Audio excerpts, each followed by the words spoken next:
안녕하세요. 저는 군포에 사는 평범한 36세 주부입니다.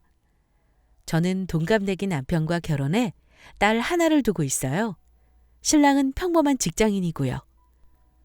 결혼 전 제 삶은 이렇다 할 큰일 없이 지극히 평범했습니다. 하지만 결혼 후 제가 시댁에서 겪은 일은 평범한 일은 아니었어요. 고부간의 갈등을 비롯해 시댁 식구와 며느리와의 갈등은 주위에서 흔히 볼 수 있는 건데요. 저는 시댁 식구, 그 중에서도 손이 시누이와 가족 간의 연을 끊고 살고 있었어요. 하지만 시어머니와는 친정어머니 못지않게 돈독하게 지내고 있답니다.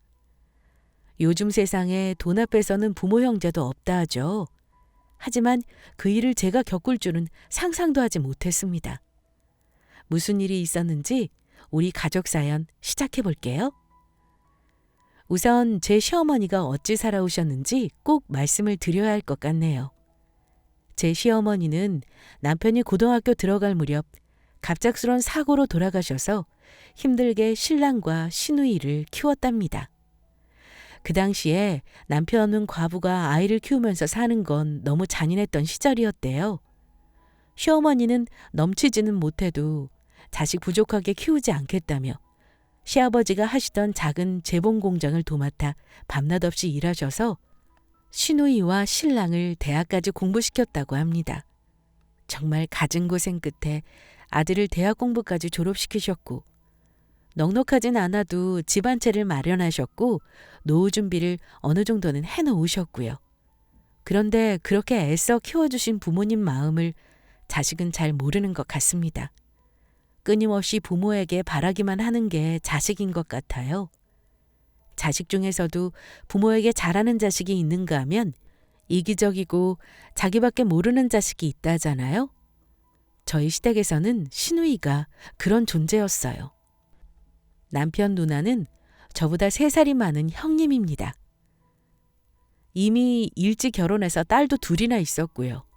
시누이는 젊어서부터 사업에 관심이 많아 사업한답시고 이일저일 손도 많이 대고 돈도 많이 들어먹어서 시어머니의 골칫거리였다 하더라고요.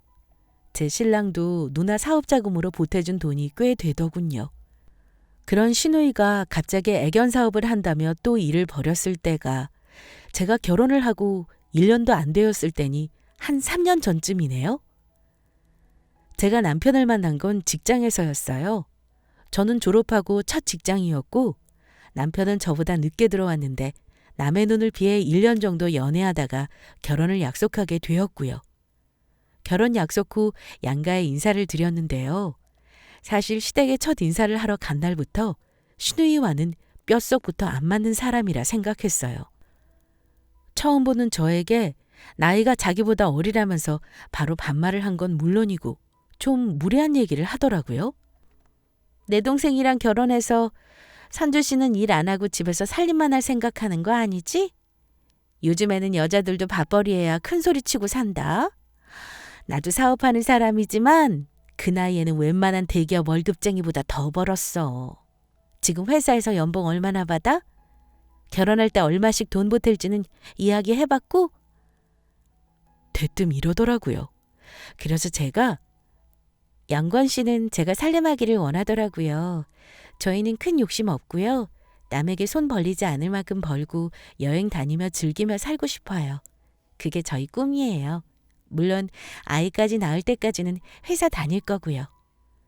그랬더니 시누이가 꿈 같은 소리 하네.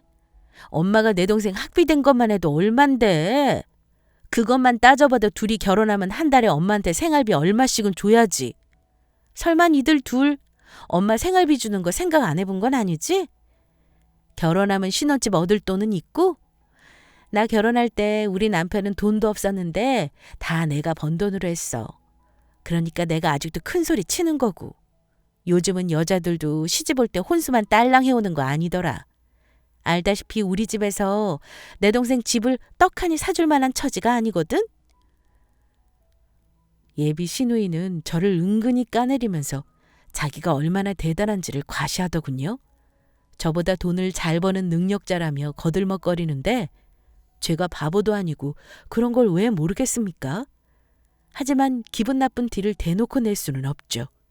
그러자 남편이 누나나 잘해. 그건 우리가 알아서 할 거야. 내가 결혼하지 누나가 결혼하냐? 우리 결혼하는 거 참견하지 마.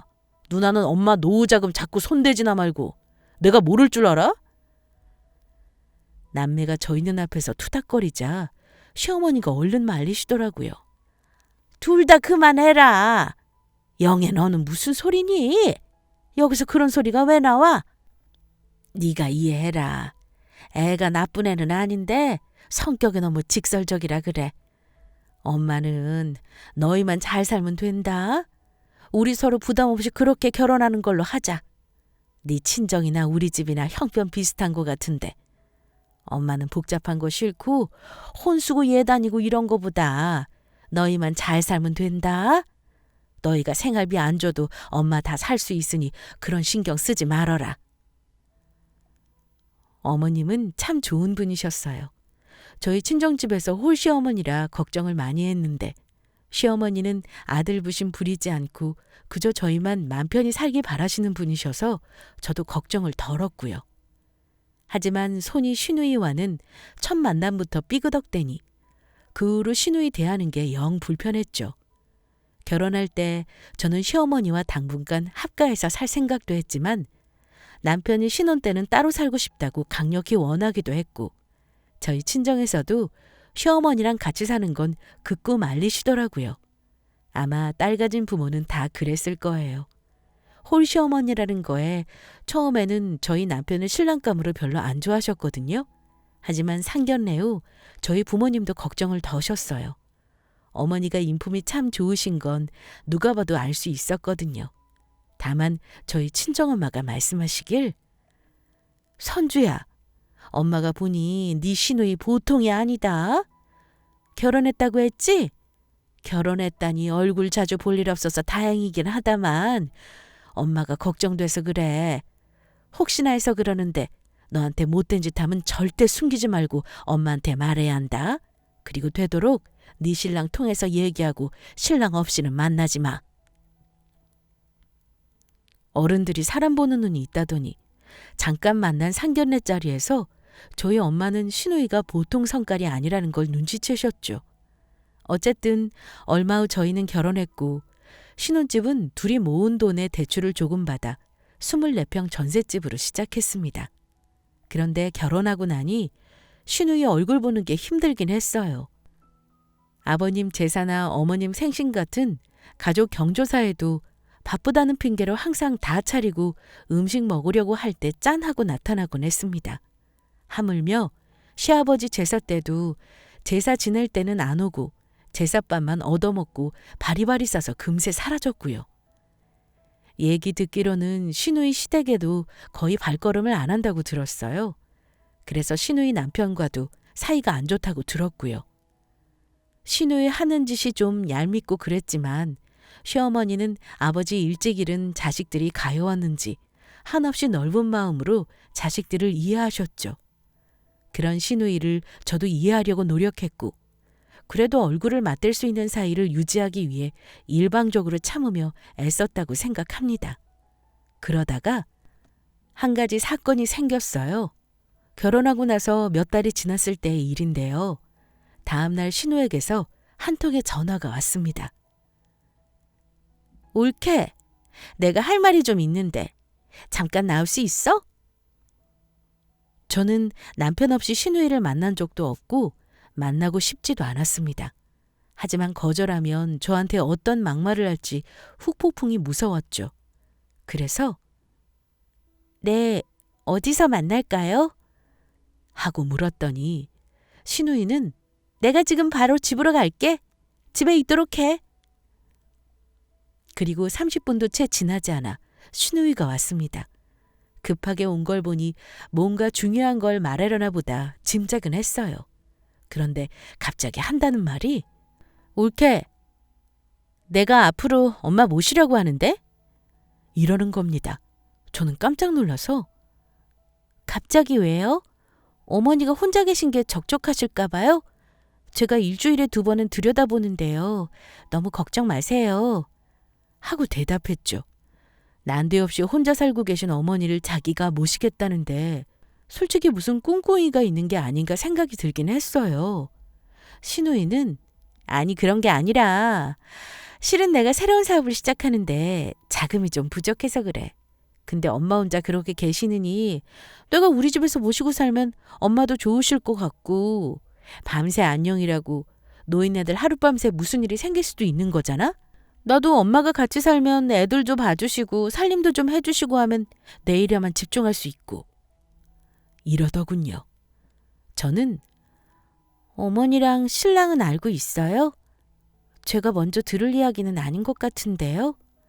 라고 하자 잘 들어봐. 내가 올케한테 먼저 얘기한 이유는 엄마한테 드리는 생활비 있지? 그거 앞으로는 나한테 보내라고 먼저 얘기하는 거야. 앞으로 병원비니 뭐니 들어갈 돈 많으니까 그래. 내 동생 월급 관리 올케가 한다며. 그러니까 앞으로 내 통장으로 엄마 생활비 보내도록 해.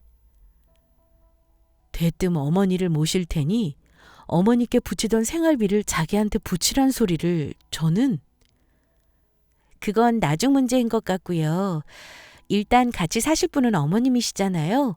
어머님이 먼저 아시는 것이 순서인 것 같아요, 형님. 이렇게 말했는데요. 쉬누이는 제 말을 듣는 둥 마는 둥 하더니 일단 그런 줄 알고 있어. 다음 달부터는 엄마 생활비 나에게 보내야 할 거야? 이렇게 황당한 소리를 남기고 자기 할 말만 하고 가버렸습니다. 일주일 후 시어머니께서 집에 잠시 들려달라는 연락을 받고 남편과 함께 시댁으로 향했습니다.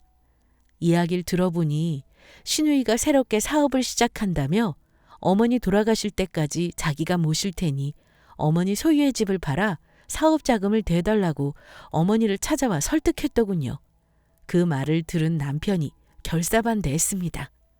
엄마, 절대 안 돼. 누나가 한두 번이냐고. 엄마 이제 이 집하고 노후 자금밖에 없는데 누나 사업 잘못되면 누나가 책임질 거야? 시어머니는 그래도 어쩌니. 저 난리인데 돈만 가져간다는 것도 아니고 나랑 같이 산다 그러잖니. 너희도 나 혼자 사는 거 불안해하고 네 누나 사업하랴 애들 키우랴 바쁘니 내가 가서 살림이라도 해주련다. 그러니 영권이 너도 이해해라. 집 팔아서 너희 못 보태주는 게 미안하다만 누나가 잘 되면 너도 챙겨줄 거 아니니. 저는 부모 마음으로는 시어머니의 마음이 이해가 갔지만 시누이의 인성을 알게 걱정이 앞섰습니다. 남편도 저와 같은 생각이었지만 시어머니의 뜻을 존중하기로 했어요. 도와주시겠다고 마음먹으신 분을 더 이상 억지로 설득하는 것도 어렵더라고요. 그래서 저도 얼마 전 시누이와 만났던 이야기를 했습니다. 여보, 실은 형님이 어머니 모실 테니 생활비를 자기한테 보내라고 하더라고. 당신도 알아야 할 것 같아서 말이야. 남편은 잠시 고민했지만 못마땅해도 어쩔 수 없다고 생각했는지 누나가 어머니 모시기 시작하면 그렇게 해줘. 라고 하더군요. 어머니도 흔쾌히 그러라고 하셨고요.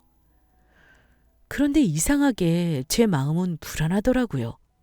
몇 달 후 어머니는 집을 처분하셨고 결국 시누이 집으로 들어가셨습니다. 시누이는 그때 한창 상황 중인 애견 사업을 하고 있었는데요. 처음에는 꽤 잘 되는 듯 했습니다. 당연히 시어머니의 집을 정리한 돈으로 사업 자금을 충당했더군요. 어머니는 바쁜 시누이를 대신해 외손주들 뒤치다꺼리부터 살림까지 도맡아 하시는 것 같더라고요. 시누이도 바쁘고 사위도 바쁜 데다가 어머니 역시 살림하랴 아이 육아하랴 힘드신지 점점 저희와의 연락도 뜸해졌습니다. 혼자 계실 때에는 일주일에 한두 번은 꼭 찾아뵈었는데 시누이 눈치가 보여서 가기도 힘들어지고 어머니도 바쁘신지 저희 집으로 오시라 해도 살림을 손에서 놓지 못하셨어요. 사실 그때 남편은 어머니한테 살림과 육아를 맡겨놓은 누나에게 많이 감정이 쌓여 있었습니다. 하지만 혼자 계신 것보다는 지금이 좋으시니 아무 말씀 없으신가 하며 잘 지내신다고 믿고 있었죠. 결국 제사 때나 시어머니 생신을 저희 집에서 할 때 빼고는 거의 뵐 수가 없었습니다. 그런데 그렇게 지낸 지 1년쯤 갑자기 한밤중에 초인종 소리가 들렸습니다. 찾아올 사람이 없는데 다급하게 울리는 초인종 소리에 놀라서 나가보니 연락도 없이 슈누이가 찾아왔는데요. 뜻밖에도 어머니와 함께였습니다. 그런데 어머니 모습이 무척이나 피곤해 보이셨고 그 전보다 야위어 보이셨어요. 저는 깜짝 놀라서 어머 어머님, 형님 이 밤중에 연락도 없이 무슨 일로 오신 거예요? 어머님 괜찮으세요? 그랬더니 슈누이가 다급하게 말하는 겁니다. 옳게 영건아, 나 지금 큰일 났어. 일이 좀 잘못돼서 집에도 곧 차 들어올 거야. 집에 엄마가 계실 만한 상황이 아니라서 내가 정리되면 연락할 테니 그동안 니들 부부가 어머니 좀 모시도록 해. 슈누이는 저희 의견은 듣지도 않고 명령조로 말하며 무슨 야반도주 하는 사람처럼 어머니를 저희 집에 놔두고 호련히 떠나더군요. 저는 어머니에게 자초지종을 듣고자 했습니다. 어머니, 이게 무슨 일이에요? 아니 형님이 그렇게 힘드셨는데 왜 아무 말도 안 하셨어요? 그리고 어머님 왜 이리 야위셨어요? 엄마 괜찮아? 그러게 내가 뭘 했어. 누나 분명 사고 칠 것 같다고 했잖아. 내 말을 들었어야지. 미안하다. 나도 아무것도 모르고 있다가 며칠 전부터 갑자기 큰일 났다면서 저렇게 난리법석을 피우지 뭐니. 손주들도 다 지 시부모한테 보냈지 뭐냐. 내가 이렇게 패를 끼칠 줄은 몰랐다.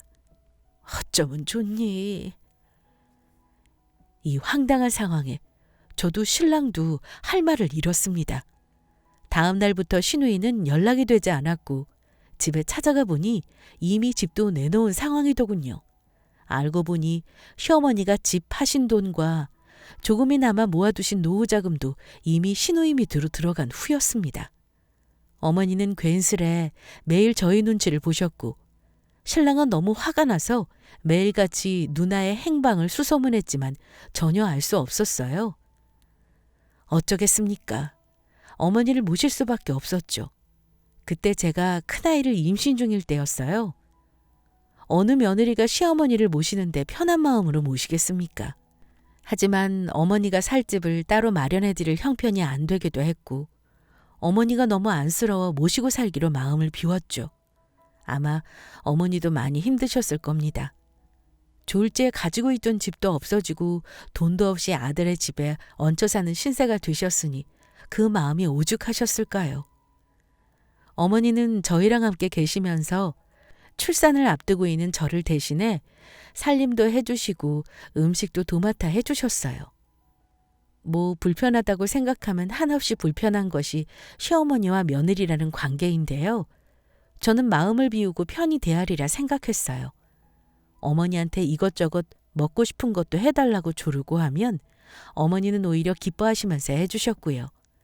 아들 내외를 위해 뭔가를 할 수 있다는 게 기쁘셨던 것 같습니다. 그렇게 시간이 흘러 제가 막달을 앞두고 있을 때쯤 우연히 슈누이의 지인을 마주쳤습니다. 그런데 그분이 저에게 놀랄 만한 얘기를 해주셨어요. 선주 씨 오랜만이야. 선주 씨는 좋겠네. 슈누이가 미국에서 자리 잡았으니 나중에 미국으로 놀러 가도 되고 애 낳으면 미국으로 유학 보내는 건 일도 아니겠어. 나도 우리 아들 유학 보내고 싶었는데 우리 아들이 얼마 전에 그 집 딸하고 연락을 한 모양이야. 애들끼리 통화할 때 내가 잠시 엄마 바꿔달라 했지 뭐야. 근데 얼마나 성공했는지 말투가 변했더라고. 선주 씨한테 할 말은 아니지만 돈이 무섭더라. 세상 참 돈 있는 사람이 양반인 게지. 나중에 들었는데 한국 집 다 처분하고 미국 가서는 사업을 늘려서 승승장구한다더라고. 사업수완이 참 대단해. 그야말로 어이상실이었습니다. 내가 지금 무슨 이야기를 들은 건지 정리가 안 되더군요. 황급히 남편에게 이 이야기를 전했고 남편이 수소문 끝에 이 이야기가 모두 사실이라는 것을 알았습니다. 애초부터 슈누이는 어머니 집과 돈만 노리고 있었던 것이었습니다. 어머니가 살고 계시면 집을 팔지 못하니 모시겠다는 명목하에 어머니의 전 재산을 빼돌리고 철저히 준비해서 미국으로 떠난 것이었죠. 게다가 미국에서도 한국에서 하고 있던 애견 사업을 성공적으로 하고 있다는 겁니다. 그렇게 사업을 하고 있는 게 누구 덕인지도 모르고 가족을 배신한 거였어요. 자기 남편과 아이들은 가족으로 생각하면서 자기 키워준 엄마는 가족이 아니었나 봐요. 어쩜 그렇게 친엄마에게 모진 거짓말을 하고 떠날 수 있을까요? 저는 아직도 그 마음이 이해가 가지 않습니다. 이게 현대판 고려정이 아니면 뭐겠습니까? 그놈의 돈이 뭐라고 부모의 노후 자금에까지 싹 털어서 자기가 가져가다니요. 그 모든 일을 알게 된 후 저는 시어머니가 더 애처롭게 느껴졌어요. 그래서 저는 신랑에게 말했습니다. 당신 누나 절대 안 돌아올 것 같아. 그냥 인연 끊고 살자. 이제는 남이니까 그 일로 더 이상 시간 허비하지 말고 태어날 우리 아가랑 우리 가족에 집중하자. 남편 역시 제 말에 동의했고요. 저희는 시누이 일을 어머니께 숨길 작정이었지만 어머니가 언젠가 다른 사람을 통해 아시게 되어 충격을 받는 것보다는 저희에게 듣는 것이 낫겠다는 생각에 적당한 날에 말씀을 드렸어요. 시누이가 실은 미국에서 사업까지 하면 잘 살고 있다는 말을 들으신 어머니는 당장은 괜찮은 척 하셨지만 충격을 받으신 것 같았습니다. 모든 사실을 아시고 나서 어느 정도 시간이 흐른 뒤에야 안정을 찾을 수 있었어요. 그래도 저와 신랑은 어머님의 안정을 위해 애를 썼고 제가 아이를 낳은 후에야 비로소 저희는 평범하고 안정된 생활로 돌아갈 수 있었죠. 제가 딸을 낳은 후 저희 어머니는 제 산후조리를 도맡아 해주신 건 물론 아이까지 돌봐주시며 제 옆에서 저를 도와주셨어요. 시어머니와 저는 어느새 친모녀 같은 사이가 되어 있었습니다.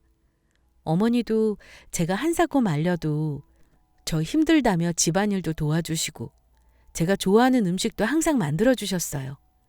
제 아이가 2돌이 지나서 어린이집에 보내고 제가 일을 다닐 때는 아이를 도맡아서 봐주셨기에 마음 편히 일을 다닐 수 있었고요. 하루하루 소중한 시간들을 보내고 있었죠. 그러던 어느 날 시어머니께 한 통의 전화가 걸려왔습니다. 얘야, 부산 오빠가 돌아가셨다는구나. 얼른 가봐야겠다. 저희 부부는 부랴부랴 준비해서 시어머니를 모시고 부산으로 내려갔습니다.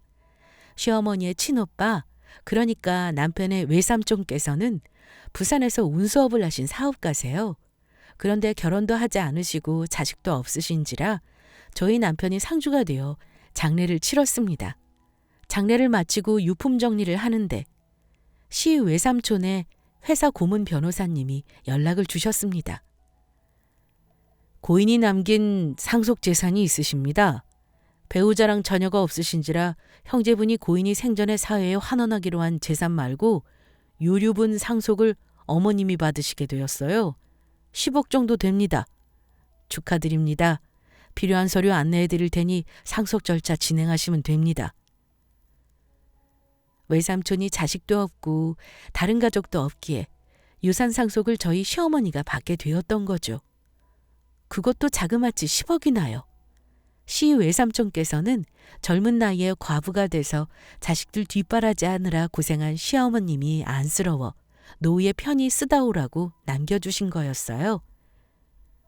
어머니는 설마 그 재산이 본인에게 올 거라고는 전혀 생각을 못 하셨나 봐요.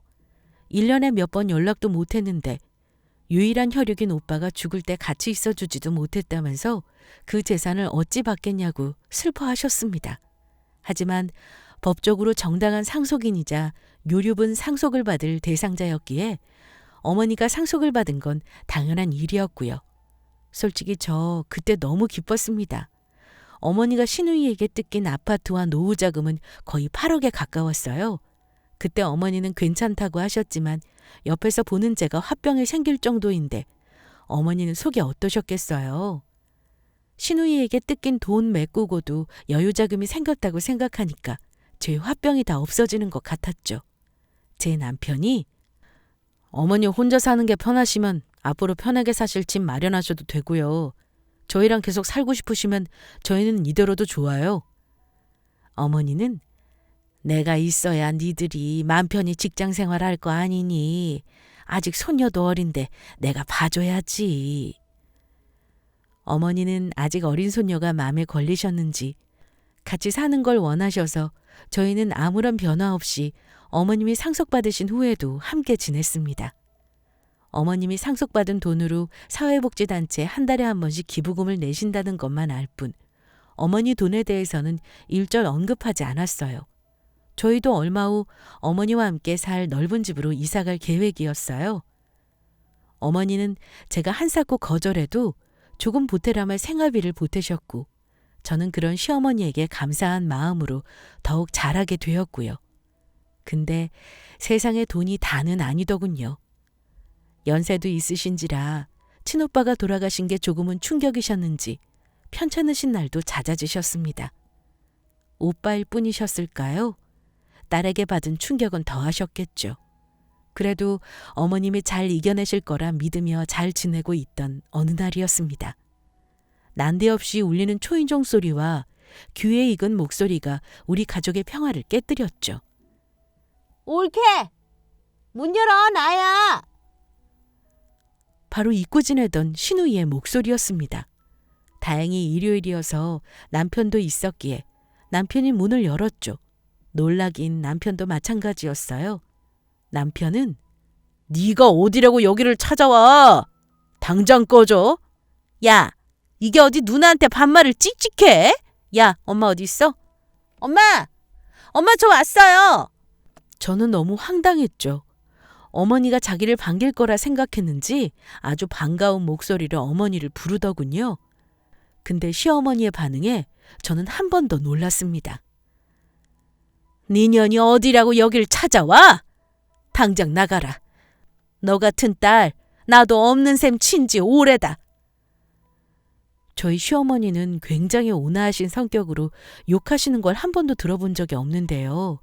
그동안 그 욕을 어찌 안 하고 사셨나 할 정도로 입에 담지 못할 욕들이 봇물 터지듯이 흘러나오더라고요.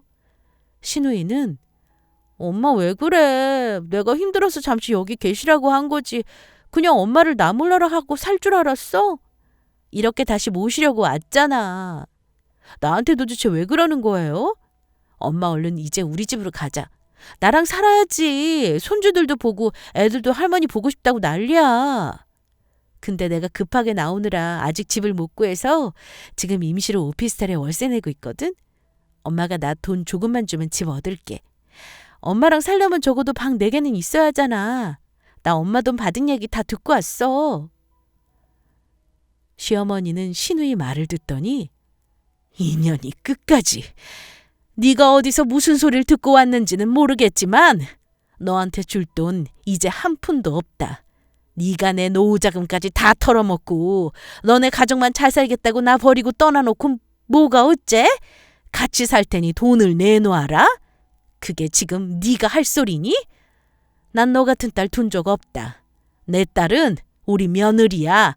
너 진즉에 죽었다고 생각한 지 오래야. 그러니까 다신 여기 발걸음할 생각하지 마. 엄마 진짜 너무 황당하네. 그래 좋아. 뭐 말 나왔으니 솔직하게 말할게. 엄마도 그러는 거 아니다. 아니 생각지도 못한 돈이 생겼으면 자식 집 하나 해줄 수 있는 거 아니야? 엄마가 살면 얼마나 산다고. 참, 엄마 죽을 때 그 많은 돈 싸들고 갈 거야? 엄마가 아무리 그래도 며느리는 며느리야. 딸은 나라고. 며느리가 왜 엄마 옆에 붙어 있겠어? 그게 다 엄마 돈 때문이지. 엄마는 그걸 몰라? 어머니는 너무 화가 나셨고 그냥 놔두면 바로 쓰러질 것 같은 얼굴이셨습니다. 제가 놀라서 신우이를 데리고 나가려는데 그때 말릴 새도 없이 남편이 신우이의 얼굴을 향해 손을 날렸습니다. 신우이의 뺨을 세게 때리는 소리가 나더니 남편이 소리쳤습니다. 야, 너 진짜 오늘 나한테 맞아 죽고 싶지 않으면 당장 나가. 이제 너는 우리 가족 아니야. 넌 더 이상 내 누나도 엄마 딸도 아니야. 다신 찾아오지 마. 뺨 맞은 신우이가 그 성격에 가만히 있었겠어요? 신우이는 뺨을 움켜쥐더니 새빨개진 눈으로 남편에게 달려들었습니다. 이 새끼가 어디 누나를 때려? 야, 해보자는 거야? 야, 너 엄마한테 얼마 받아 처먹었어? 좋은 말 할 때 똑바로 계산해라. 오늘 너랑 영 끊는 한이 있어도 내가 너 가만 안 둔다. 누나 좋아하네. 네가 언제 나한테 누나 노릇한 적 있어? 어렸을 때부터 못되게 굴고 나 이용만 한 게 너야. 계산 똑바로 하라는 소리 잘했네. 네가 나한테 뜯어간 돈 다 내놔. 안 주면 소송해서라도 끝까지 받아낼 줄 알아. 남편은 신우이에게 예전에 자기가 보태준 돈이나 내놓으라며 소리쳤고 그 말에 신우이는 욕설을 하면서 남편에게 달려들었어요. 저는 너무 놀라서 남편과 신우이 사이를 막아섰습니다. 지금 뭐 하는 거예요? 형님, 제발 그만하세요. 오랜만에 가족들 만나서 이게 무슨 난리냐고요. 신우이는 그래 이년아, 네 년이 중간에서 무슨 이간질을 하고 우리 엄마 돈을 빼돌렸냐? 빨리 돈 내놔. 니들이 받은 돈 내놓으라고. 소리를 지르면서 제 머리까지 움켜쥐더라고요. 남편은 제 머리까지 쥐어뜯는 신우이를 힘으로 제 앞에서 현관밖까지 내쫓고 문을 닫아버렸습니다. 끌려가면서 동네가 떠나가라 아글아글 쓰더군요. 욕심에 사로잡힌 사람이 얼마나 추할 수 있는가를 그날 저는 보았습니다. 문을 발로 차고 소리 지르고 얼마나 난동을 피우는지 신고한다는 말을 듣고 나서야 가만히 있지 않겠다며 고래고래 소리를 지르고 돌아갔습니다. 사람의 욕심이 어디까지인 걸까요? 부모 형제보다도 돈이 먼저일까요? 사람이 돈 앞에서 저리 추할 수가 있는 거더군요. 그날 시어머니는 우리 부부에게 그동안 몰랐던 많은 이야기를 들려주셨습니다. 그동안 시누이 집에서 있었던 일들 말이죠. 현대판 고려장이라고만 생각했던 제 생각은 참으로 어리석었습니다. 노모를 버리기만 한 게 아니라 시누이는 폐륜을 저질렀더군요.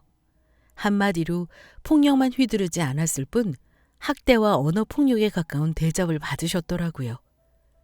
그런 일을 당하신 걸 저희가 알았다면 시누이가 미국으로 도주하기 전에 어머니를 모셔왔을 겁니다. 시누이는 외식도 자기 가족끼리만 했고 여행을 가도 지들끼리만 갔다고 하네요. 집안일은 어찌나 부려먹었는지 그야말로 파출부처럼 노모를 대했더군요. 그래도 시어머니는 저희에게 말 한마디 안 하시고 참고 견디셨더라고요. 그것뿐 아니라 제가 시누이에게 보낸 생활비는 단 한 푼도 어머니가 손댈 수 없었다고 해요. 돈은 모두 시누이 카드로 쓰게 했고 어머니가 자기한테 쓴 돈은 거의 없는데 돈 많이 쓴다면서 구박을 그렇게나 했다고 합니다. 아니, 어떻게 노인네에게서 돈 한 푼 쥐어주지도 않고 집안 살림과 애들을 그렇게 맡겨놓을 수가 있나요? 사위는 아예 집안에 신경도 안 쓰고 장모 얼굴 한번 보는 일 없이 그렇게 살았다고 하네요. 그런 얘기를 다 듣고 나니 저는 그런 모진 일을 당했을 어머니가 애처로워 더욱 극진히 모시게 되었습니다. 그날 이후 저희는 시누이가 또 찾아올까 봐 서둘러 이사갈 집을 알아보았어요. 좀 더 넓은 집으로 전세를 얻으려 했는데 집을 알아보는 걸 아시고는 어느 날 어머님께서 저희 부부를 부르셨습니다. 이번에 전세로 가지 말고 너네도 집을 사라. 이러시는 거예요. 그래서 어머니, 저희 2년만 넓은 데서 전세 살고 새 아파트 분양 받아야죠. 돈 모으려면 아직 더 벌어야 해요. 했더니 어머니가 내가 너희에게 항상 고맙게 생각해. 내가 자식 하나 잘못 키워 너희에게 못 보일 꼴을 보이고 너희까지 고생시켜 미안하구나. 내가 앞으로 살면 얼마나 살겠니? 그래서 말인데 네 외삼촌 유산 상속받은 거 말이다. 그 돈으로 너희 집 한 채 해줄 생각인데. 엄마 됐어요. 무슨 우린 지금도 충분해요. 그 돈은 엄마가 노후에 하고 싶었던 일에 쓰세요. 엄마가 돈이 있는데 무슨 걱정이야. 그러지 말고 이번에 아파트 사. 집은 어쨌든 계속 오르잖니. 2년 뒤엔 또 집값 올라 있을 거야. 너희들 결혼할 때 돈 보태주지 못해서 엄마가 마음이 얼마나 아팠는 줄 아니? 엄마 돈 쌓아놓고 살아봤자 뭐해. 돈 걱정 말고 이번에 집 사렴. 내가 정말 해주고 싶어서 그런다. 너희 집 한 채 해주고 내가 나중에 많이 아프면 실버타운 좋은 곳 들어갈 비용만 있으면 돼. 난 욕심 없다. 이 나이에 돈 있으면 뭐하니? 너희 잘 살고 내가 언젠가 죽거들랑 너희들이 어려운 사람에게 베풀고 살면 하는 게 엄마의 작은 바람이야. 저는 어머니 돈에 손대는 걸 정말 원치 않았어요. 나중에 돌아가실 때 물려주신다면 당연히 고마운 일이지만요. 제가 한사코 마다했지만 어머니가 워낙에 강경하셨어요. 근데 웃기게도 저는 남편 역시 저처럼 계속 거절할 줄 알았거든요. 그런데 남편은 몇 번의 거절 끝에 결국 못 이기는 척 그렇게 하겠다고 오예를 외치며 집을 알아보겠다고 신나게 부동산에 다니더라고요. 그게 며느리와 아들의 차이인가 봐요. 결국 저희는 어머니의 도움으로 결혼 2년 조금 지나 내 집 마련을 할 수 있었습니다. 그것도 대출 하나 없이요. 아파트는 어머니 명의로 하려고 했는데 어머니는 나중에 물려줄 때 골치 아프다면서 저와 남편 공동 명의로 해주셨습니다. 지금 우리 가족이 살고 있는 아파트는 그때 산 가격에 딱 2배가 올랐습니다. 결과적으로 어머니 말씀이 맞았어요. 그때 전세로 살았다면 결국 집을 사는데 더 돈이 들었을 테니까요. 어머니는 나중에 아프면 실버타운에 들어가시겠다고 말씀하시지만 3년이 지난 지금까지 우리 가족과 건강하게 잘 지내고 계십니다. 게다가 저는 둘째도 임신 중이고요. 어머니는 매년 올해는 가야지, 너네 힘들게 하지 말고 라고 말씀하시지만 그때마다 저는 웃으면서 말합니다. 어머니 안 계시면 누가 저 좋아하는 반찬 해줘요. 그리고 둘째 태어나면 저 혼자 어떡하라고요. 어머니가 저랑 같이 애 봐주시기로 하셨잖아요. 어머니가 안 봐주시면 저 진짜 일도 못 다녀요. 그러니까 조금만 더 계세요. 그게 저 도와주시는 거예요. 하면서 실버타운 가시는 것을 미루고 있지요. 사실 어떻게 시어머니 모시고 사는 것이 편하기만 했겠어요? 근데 잘난 시누이 덕분에 시어머니와 저 사이는 더욱 돈독해졌지 뭐예요? 그거 하나는 시누이에게 감사할 일일지도 모르겠습니다. 나중에 알았는데 시누이는 친척을 통해 어머니의 유산 얘기를 듣고 미국에서 급하게 한국으로 들어왔다고 했어요. 그런데 문제는 그때 이미 사업적인 문제로 골치를 썩고 있었다고 하네요. 숭숭장구한다더니 한 번에 망할 수도 있는 게 사업인가 봐요. 아마 엄마가 물려받은 돈이 당연히 자기 몫이 될 거라고 생각했겠죠. 남편에게는 시누이가 아직도 전화해서 자기 돈 내놓으라면서 괴롭힌다고 합니다. 저한테도 가끔 전화가 오긴 하는데 저는 일절 받지 않거든요. 잘 나간다던 사업도 망해간다고 하더라고요. 결국 미국 생활을 다 정리하고 한국으로 들어왔는데 그쪽 시댁에서도 외면한다고 하더군요. 그 얘기를 들으니 시누이는 믿지만 조카들이 또 눈에 밟히는 거예요. 그래서 제가 남편에게 말했죠. 여보, 당신 누나 말이야. 한국 왔다며. 근데 사는 게 힘든가 봐. 당신 누나는 나도 밉지만 애들이 불쌍해서 그래. 당신이 조금 도와줄 방법 없어? 아유, 당신 어머니 앞에서 말도 꺼내지 마. 엄마도 마음은 아프시겠지. 근데 아직은 엄마가 누나 절대 볼 생각 없으시대. 용서하려면 시간이 좀 필요하시겠지. 뭐 이대로 정말 용서를 안 하실 수도 있고. 그건 엄마가 감당하실 몫이니까 나는 더 이상 누나 말 안 꺼내려고. 남편은 더 이상 도와줄 생각을 하지 말라고 하더라고요. 어머니는 나중에 본인이 죽어도 시누이한테는 절대 연락도 하지 말라고 하셨어요. 아마 아직까지는 아무리 자식이라지만 용서가 안 되고 많이 미우신 것 같았어요. 그래서 저도 어머니 앞에서 더 이상 시누이 얘기는 하지 않습니다. 제가 남편과 결혼하자마자 시누이로 인해 이 일을 겪고 나서 느낀 게 있다면요. 살면서 마음 씀씀이라는 게 정말 중요하다는 거예요. 남을 돕고자 하는 마음을 쓰는 마음은 좋은 사람이고 남을 해치는 마음을 쓰는 사람은 나쁜 사람이죠. 좋은 사람, 나쁜 사람을 나누는 기준은 그 마음 씀씀이에 달려있는 곳이고요. 이 세상에 돈 싫어하는 사람이 어디 있겠어요? 다만 돈이라는 것이 이 마음 씀씀이에 따라 좋은 돈과 나쁜 돈으로 나뉠 수도 있는 것이고요. 돈에 대한 욕심은 사람이라면 누구나 있는 거잖아요. 돈 싫어하는 사람은 이 세상에 없을 겁니다. 저도 마찬가지고요. 돈의 힘은 대단하지만 내 마음이 돈에 굴복할 것인가, 돈에 굴복하지 않고 선하게 다룰 것인가에 따라 우리 삶이 변화한다고 생각해요. 제가 어머니의 돈에 욕심을 내고 차지하려는 나쁜 마음을 먹고 살았다면 지금과는 다른 삶을 살고 있을 거고요. 제 시누이는 욕심에 눈이 멀어 가장 소중한 것을 잃고 결국 그렇게 가지려 했던 돈도 다 잃게 된 게 아닌가 싶네요. 제 사연을 들으신 구독자분들도 이 일을 교훈 삼아 마음 씀씀이가 돈만 쫓는 욕심 많은 사람이 되지 않기를 바라보며 사연 마치고자 합니다. 감사합니다.